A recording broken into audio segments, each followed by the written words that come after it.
அனைவருக்கும் வணக்கம். நமது சென்னை பெங்களூர் தேசிய நெடுஞ்சாலையில் ஓசூரில் இந்த பிரிட்ஜில் ஒரு லேட்டரல் ஷிஃப்ட் நோட்டீஸ் பண்ணதுனால நேற்று இரவிலிருந்து இந்த பாலத்தின் மேல் வாகன போக்குவரத்து தடை செய்யப்பட்டுள்ளது. இன்று காவல்துறையினர், தேசிய நெடுஞ்சாலை ஆணையம், வருவாய்த்துறையினர் அனைவரோடும் இங்கு ஒரு கூட்டாய்வு ஒன்று மேற்கொண்டு என்னென்ன நடவடிக்கைகள் எடுக்கப்பட்டு வருகிறது என்பதை தெரிவிக்கிறோம்.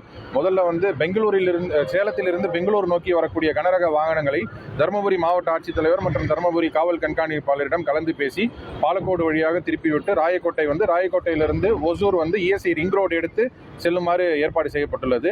கிருஷ்ணகிரியிலிருந்து வரக்கூடிய வாகனங்களில் முதலில் சூளகிரியிலிருந்து உத்தனப்பள்ளிக்கு திருப்பிவிட்டு உத்தனப்பள்ளியிலிருந்து மறுபடியும் இங்கே சீதாராமேடு இங்கே இஎஸ்ஐ ரிங் ரோடு எடுத்து செல்லுமாறு திருப்பிடப்பட்டிருக்கிறது.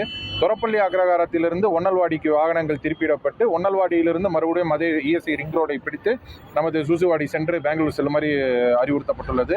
அது இல்லாமல் இந்த சீதாராமேடுலேயும் வாகனங்கள் மறுபடியும் இஎஸ்ஐ ரிங் ரோடில் திருப்பி விடப்பட்டு சூசுவாடிக்கு அங்கிருந்து பெங்களூர் செல்லுமாறு ஏற்பாடு செய்யப்படுகிறது.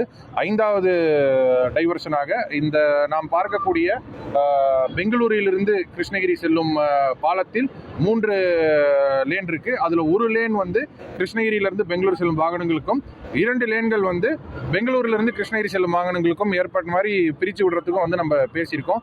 அது இல்லாமல் நம்ம இந்த நகாய் அவங்கள வச்சு டிராஃபிக் வார்டன்ஸ் அடிஷ்னலாக டிப்ளாய் பண்ணி ரோட்டுக்கு நடுவில் போட வேண்டிய பேரிகேட்ஸ் எல்லாத்தையுமே போட்டு அந்த இடத்துல சேஃப்டி பேரமௌண்ட்டாக ஃபர்ஸ்ட் இம்பார்ட்டன்ஸாக வச்சு அதுக்குண்டான வேலைகளையும் நம்ம பார்த்துட்டு இருக்கோம். நகாயிலிருந்து ஆர்ஓ வந்திருக்கிறாரு, நகாய் பிடி இங்கே இருக்காரு, பிரிட்ஜ் எக்ஸ்பர்ட்டும் வந்துட்டு இருக்கிறதா சொல்கிறாங்க. அவங்க ஒரு 48 மணி நேரம் இந்த பாலத்துடைய ஸ்திரத்தன்மையை பார்த்து பாலம் உறுதியாக இருக்கும் பட்சத்தில் லைட் வெஹிக்கிள்ஸ், இலகுரக வாகனங்களை அலோவ் பண்ணலாம் அப்படின்னு சொல்லியிருக்காங்க. இதை ரெக்டிஃபை பண்ணுறதுக்கு ஒரு மாத காலம் தேவைப்படும் அப்படின்னு சொல்லியிருக்காங்க. இந்த டிராஃபிக் டைவர்ஷன்ஸை இன்னைக்கு சாயங்காலம் வரக்கூடிய ஊர் திரும்பக்கூடிய மக்கள் வருவதற்குள் போர்க்கால அடிப்படையில் செய்ய வேண்டும் என்று கேட்டுக்கொண்டுள்ளோம். அதற்கு மாவட்ட நிர்வாகத்தின் சார்பாக அனைத்து ஒத்துழைப்பும் கொடுப்போம் என்றும் சொல்லியிருக்கிறோம்.